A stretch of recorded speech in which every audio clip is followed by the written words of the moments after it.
So this week's episode of Dororo was a very bizarre episode. It had a little bit of wholesomeness mixed in with some strange atmosphere, to then by the time we wrap up the episode, it's back to that Dororo charm that we all know and love. This episode was a little wild, and right away we get introduced to the concept of the map that is on Dororo's back. I saw a lot of people speculating on it last week. I like to just wait and see what they have because we had literally like a shot to kind of speculate off of. It was a map to somewhere, and like I expected, we would get introduced to what it is sooner rather than later. And I think the idea of the map is actually pretty cool because some people were saying like it wasn't there and then it was there. Well, they explain how that could happen, because essentially Dororo's parents, they had this map and basically treasure that could essentially change the world. The mother didn't trust herself to know the knowledge because she would just use that wealth on Dororo rather than the father's kind of grand ambition for the world and shaping the country into something different. So giving one half of the map to the mother and one half to Dororo, and the map only is really visible in very warm situations,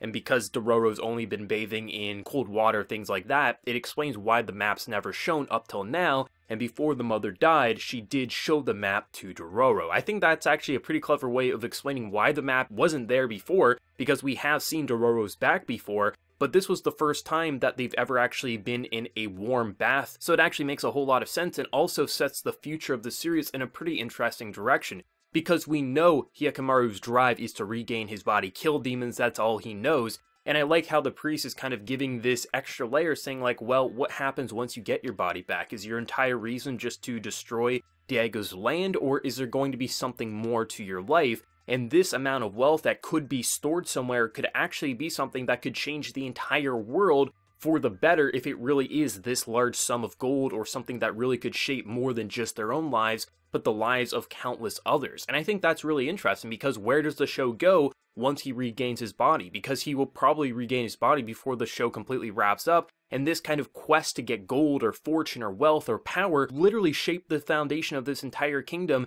and it really shows that Dororo's parents weren't just kind of disposable plot devices. They really are shaping this show into its true end goal, which is really, really exciting. I think just the intro chunk to this episode, seeing how it's really shaking not only just Hyakkimaru, because his drive is to just get the body parts back and say screw it to everything else, but there is a lot more that he can do for this world than just his own kind of selfishness of wanting to get his body. Maybe he could do something for the greater good of this world as well, because you kind of think, well, what happens to the kingdom once he regains his body? It's going to be kind of plagued by poverty and just, they're not going to have rainwater, things like that. Well, what if this power that was stored away could actually kind of feed, by the entire world's kind of happiness in a lot of ways? Who knows what this map could really deliver? And that's pretty exciting and leads the series in a pretty interesting direction. And having a kid with basically the fate of the world on her back, that's not something that you should be able to handle that lightly. And I'm glad over the course of this episode, we're seeing Dororo really just wish Mama was back, because this is too much for one kid to handle. And this episode was surprisingly wholesome for a small chunk, because you get introduced to whatever the hell this is,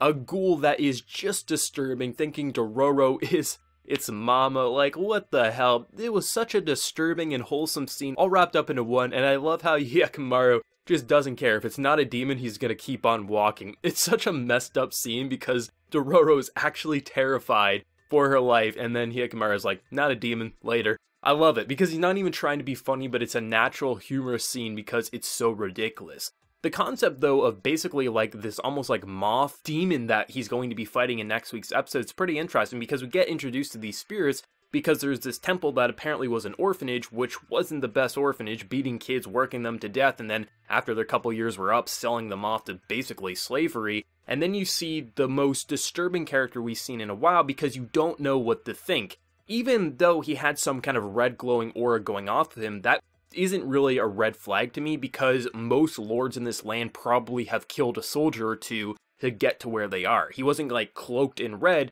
so it was kind of like what should we feel about this guy sort of situation, similar to our main character, which I quite liked, because you have this lord essentially saying like he's never left the land, he's giving you these stories, but something's weird with this guy. As soon as you ask about this temple, all of his servants just kind of go away. So I like the idea that Hyakkimaru is like not stupid, he's waiting for whatever is going to happen will happen. And I think just this battle was so weird, because it was so quick, it was done and over with before we could even really get kind of connected to it, but it was such a disturbing battle where you have like this giant insect-looking creature to then its mother coming in to save the day, to also the reveal that, yeah, this lord isn't up to much good in the neighborhood. So I kind of liked it because this episode not only set up the future of the remainder of the series to this kind of quest for gold or power, but also you got this weird, interesting, wholesome mix of kind of ghostly bonding to then the typical Dororo that we know and love, which is demon killing, kind of weird-ass monsters and people making pacts that they probably shouldn't.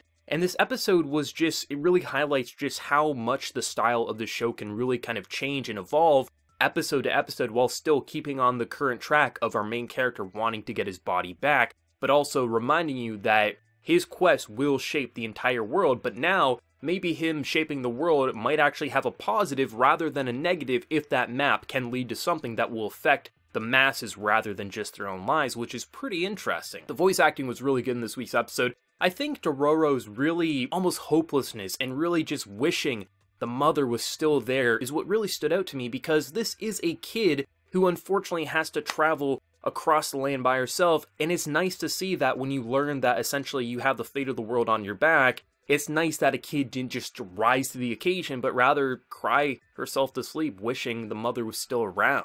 And there was a couple of pretty fun moments in this episode. There was one moment where Hyakkimaru was just kind of holding chopsticks. I assume he's never actually used chopsticks before, and I thought it was just a very funny scene. There's a couple of moments like that, even though there was a lot of darkness in this episode, especially with the tale of the orphanage and things like that. It's nice when you have a couple of moments that aren't like trying to make a joke, but just natural kind of comedic situations, because a man like him really probably has no reason to use chopsticks before, especially because his entire body was fake up till now. I am hoping though that the last body part he regains is his arms, because I just think his blade arms are the most badass thing, especially when he kind of springs out of bed and slices up a monster who's trying to eat him in their sleep. It's so awesome and I love it. This series is just not letting up. It's really cool. I think it just continues to set the expectations high, because when you think, okay, this wasn't here before, what is this going to be? Is it going to be a plot hole? No, they were just setting up an even cooler kind of story mechanic that we'll see going forward into the second core, which has me really excited for the future of Dororo, because this episode was weird. I think this was one of the weirdest episodes we've seen just because of the ghostly bonding that was happening, but it had a mixture of wholesome and action-packed kind of stakes at an all-time high while really setting the future of this show in a really positive direction. It's really awesome when we have situations like seeing Dororo's parents once again when we weren't expecting them. I love it when they just kind of introduce us to a new episode and we're like, holy shit, we're gonna learn even more about Dororo's past, because we thought it was all wrapped up and done, but then they throw us right back in. And I love the careful grayscaling, the black and white imagery to really just get across that past atmosphere so well. I've seen so many people say, I usually don't like black and white scenes, but in Dororo, they really make it work. And I completely agree. There's just this very unique style that the art style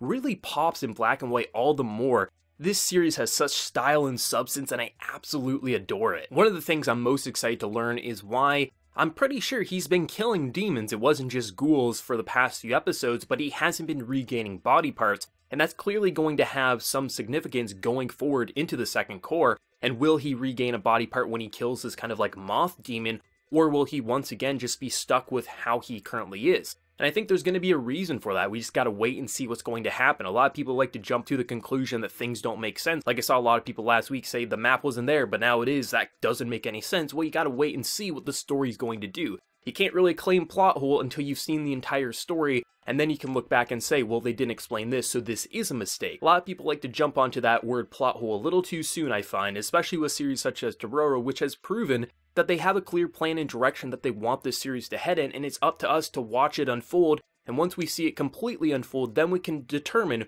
what truly was a mistake or what was just really careful planning and execution that we just had to wait and witness, like we just saw with the map, which wasn't there, but then it was, and we got a really clear and detailed explanation on why that could happen. I'm really excited to see where next week's gonna go. This episode, and even last week, they were just very different styles of episodes, while still feeling like the series we know and love. And I hope the remainder of the second core will keep the style that we know and love, but continue to play up on just different types of stories that we haven't experienced in the first core, because last week and this week were just really unique and fun episodes, and the future of this show is just so damn bright. But for everyone who watched this week's episode of Dororo, for those maybe who read the original manga, how are you enjoying the adaptation, because it is doing its own thing? And also for anime originals, where do you think next week's battle is going to go, and just the weird, bizarre monster that they will have to fight? Let me know down in that comment section below. And if you did enjoy this video, also remember to leave a like and hit that subscribe button if you happen to be new around here. So until next time, everyone, please take care and have a good one.